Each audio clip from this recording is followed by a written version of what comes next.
Hey guys, welcome to week 4 of Afternoon Adventures. We have some amazing adventures planned for you this week.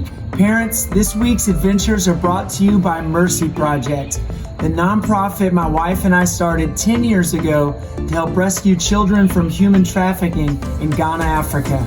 We'd love for your family to consider sponsoring one of the 160 children we've rescued from human trafficking. All right, guys, it's time for our next adventure. Hi, welcome to Afternoon Adventures. We are the Thompsons. Hi, I'm Chloe. I'm 5 years old. Hi, I'm Kaylin and I am 12 years old. I'm Corbin and I'm 10 years old. I'm Cara and I'm 7 years old. We live in Lima, Peru. Us three, me, Carter, and Chloe, were born here.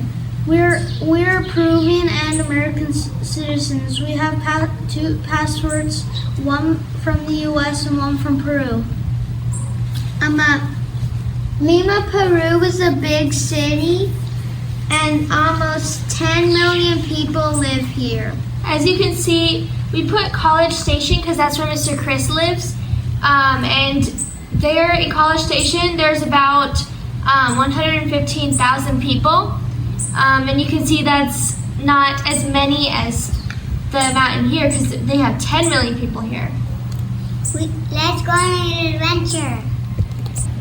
Hi guys, well, welcome to Afternoon Adventures. Like the kids already said, we live in Lima, Peru, and I'm Allison, and I'm their mom. So today we just thought, oh, everybody's stuck inside, and we know that you guys would much rather be any other place probably than stuck at your house all the time.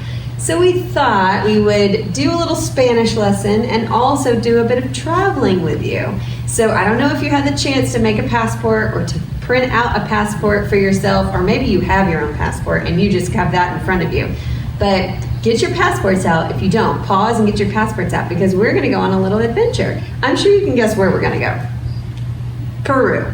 So I don't know if you've ever been there before, been here, we should say here, because that's where we're at right now. We're in Lima, Peru.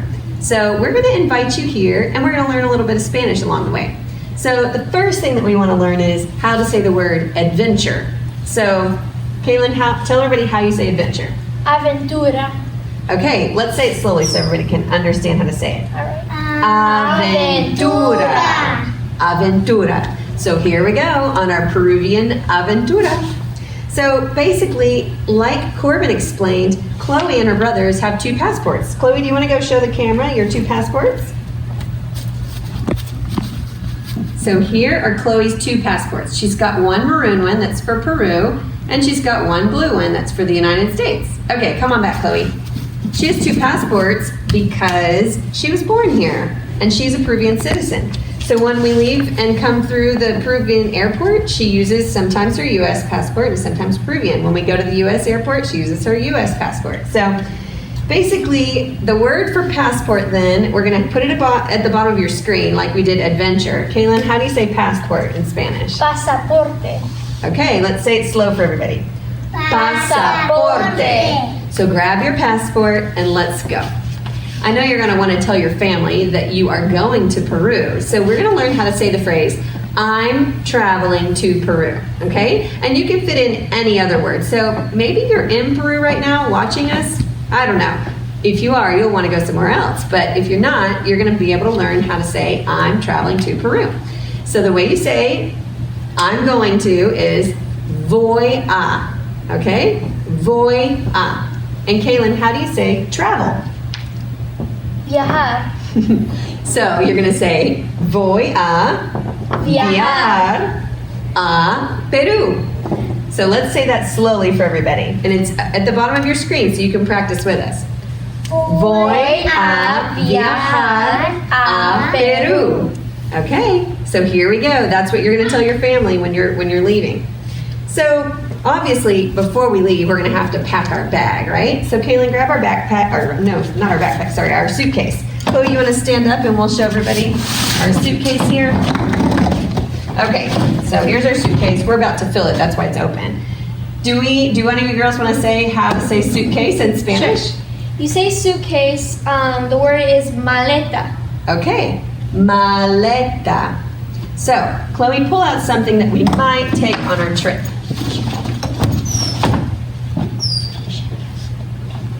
Anything is fine. Shampoo. Okay, you're probably going to want to take a shower while you're there. So tell us, Kaylin, how to say shampoo, which is really easy, guys, in Spanish. Shampoo. There you go. It just has a little bit of a different sound. Shampoo. Okay, again, these are at the bottom of your screen so you can practice. Okay, Chloe, what are these? How do you say shoes in Spanish? Zapatos. Zapatos. So here we go. We're going to put our zapatos inside of our maleta. Okay, Chloe, what's next? Oh, our clothes. Kaylin, how do you say clothes? Ropa. Ropa. Okay? Ropa. Ropa. Good. Here we go. Putting our ropa inside our maleta. Okay, there's probably going to be some sun. You're going to want a hat. Do you know, Chloe? You remember how to say hat? Capa. Oh, capa. Yeah, that's a cape. Or gorro. Gorro. So you're going to want to take a hat because there's a lot of sun. Gorro. A towel. Okay. Something to use after you put that shampoo in your hair. A towel. Do you remember how to say towel? Toalla. Toalla. Okay, let's say that one slow. Toalla. Toalla. Okay, stick your toalla inside your maleta. A sock. Oh, we're going to be doing some walking. So how do you say socks, Kaylin? Medias. Medias. Kind of hard to switch your brain back and forth. Medias. Medias. Medias. Okay. Anything else? Toothpaste and a toothbrush. Okay, we're gonna want to brush our teeth with our cepillo de dientes. Cepillo de dientes. We're also going to use our toothpaste, which is pasta dental. Pasta dental. So those two things are really important. Okay, and the last thing? A brush. A brush, which is very close to the toothbrush, but this is just cepillo. Okay, now that we have our bag packed, Chloe, you want to zip that up for us? We are going to head to the airport. Kaylin, how do you say airport? Aeropuerto. Okay, that's kind of a hard one to say if you're not used to it. Let's say it slowly for everybody. Aeropuerto. Aeropuerto. And when we get to the aeropuerto, the airport, we're gonna have to get on a plane. Chloe, do you know how to say plane? That's okay, you don't have to do the hooks. Or we'll look. Okay, look at it right there. How do you say airplane? Avión. Avión. Okay.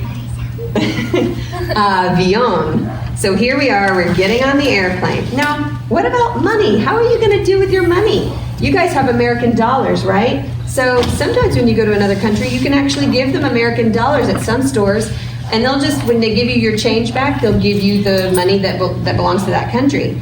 But if you're gonna wanna buy souvenirs, most likely you're gonna wanna change your money. So you're going to go to a money changer, and the money changer is gonna give you Peruvian money. When you go to a money changer, you're gonna wanna know what they're called. A money changer is called a cambista. You guys wanna say that slow? Cambista. Cambista. Cambista. Okay, Kaylin, go ahead and show them some Peruvian money and let's tell them what it's called. All right, this is the 20 and 100 sol bill, and the 100 soles bill is about 30 American dollars. And here are some coins. There's the 1 sol, the 5 sol, and the 2 sol. And the 1 sol coin is about 30 cents in American money. Okay, so now that you have your money changed, you're gonna head to your hotel. And Kaylin, this is simple, isn't it? How do you say hotel in Spanish? Hotel. Simple as that. Hotel. So it's at the bottom of your screen. The H is silent. Hotel. Okay, get a good night's rest because now in the morning when you wake up, we're gonna go see some soccer players. Welcome back to the afternoon adventures, and now on our trip we are now at the soccer portion, something we absolutely love. I am Mr. Justin. I am Corbin and Carter's dad. And something so important, a big part of their lives is soccer. But Carter, how do we say soccer in Spanish? Football.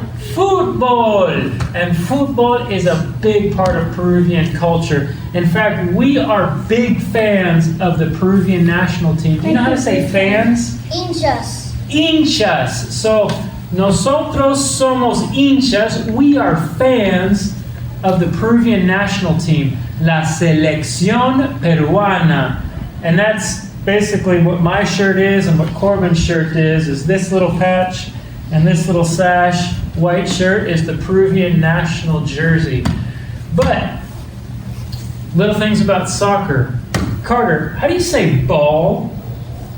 Like soccer ball? Una pelota, or you can say it like un balón. Yeah, so there's two words you can use. Una pelota o el balón. And both words work. But, you know, the ball's got to go somewhere, into the goal. Corbin, how do you say goal? Arco. El arco. Entonces, we're always trying to get the ball into the net, o la pelota into el arco. Now, soccer also has several positions, and these two boys know a little bit about those. Carter, what position do you play mainly?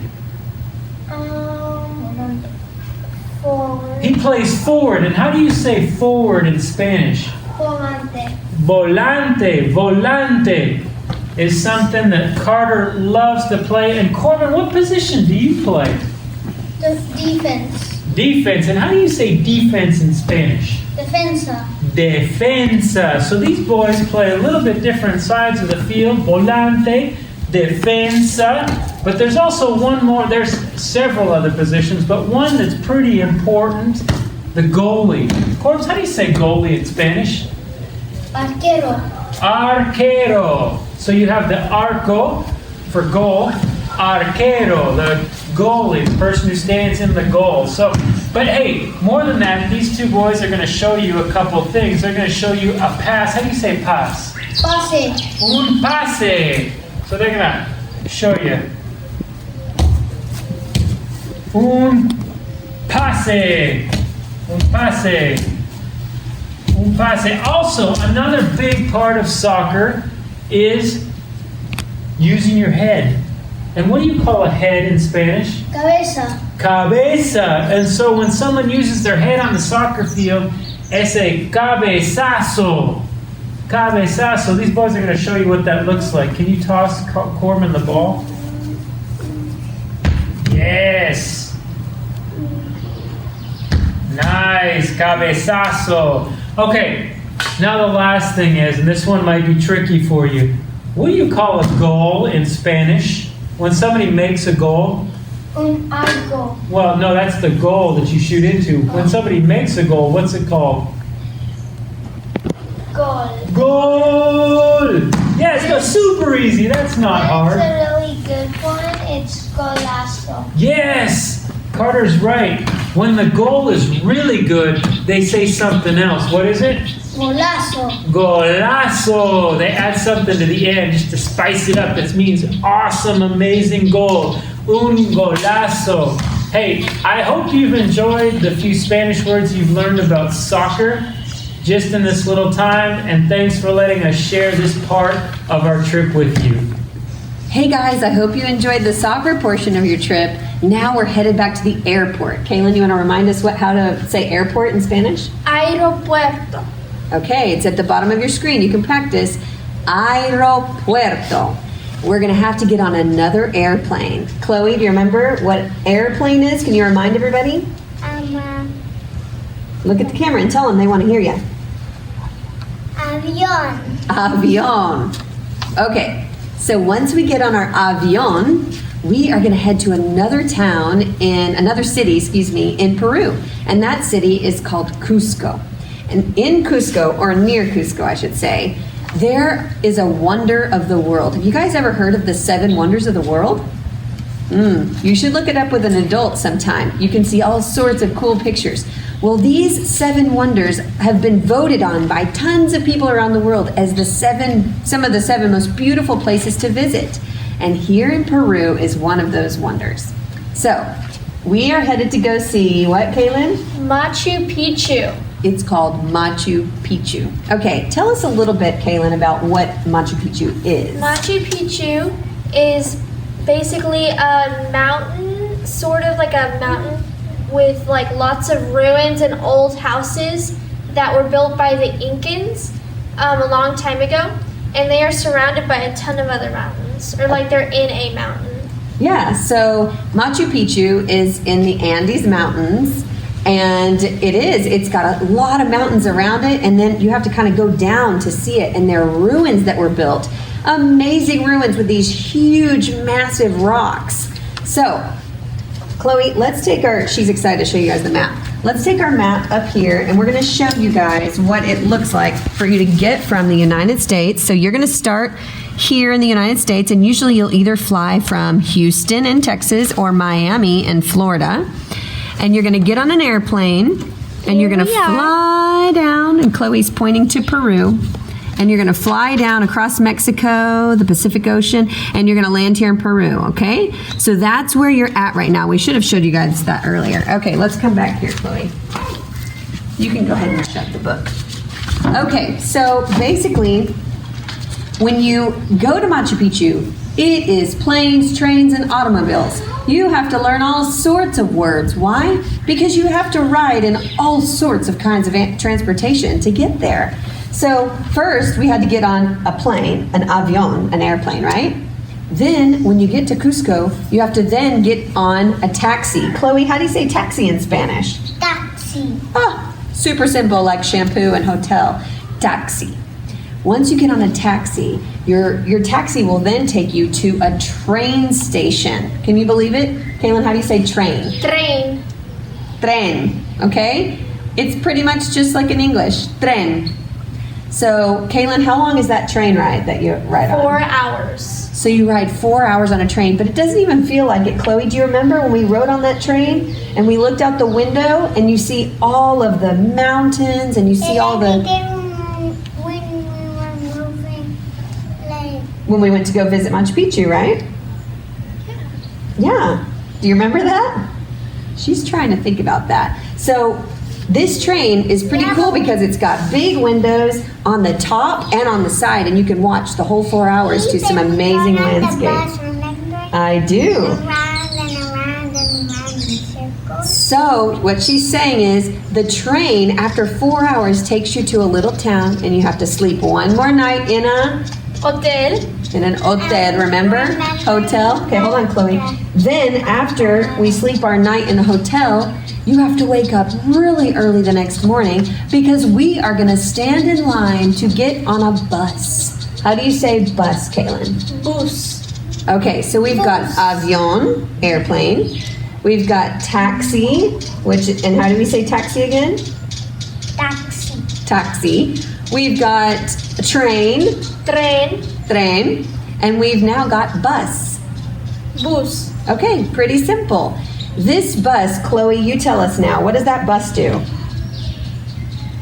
Remember? It goes around and around up the mountain. Takes you up a mountain. So let's tell them how to say mountain in Spanish, Kaylin. Montaña. Montaña. You can make it Mountain. with words, too. You can. So when you get up the mountain, then you have to walk. You have to hike a little ways. Chloe, how do you say walk in Spanish? Remember? Caminar. Caminar. Let's say it slowly for everybody. Caminar. Okay, so then you're going to have to walk a little ways, not too far.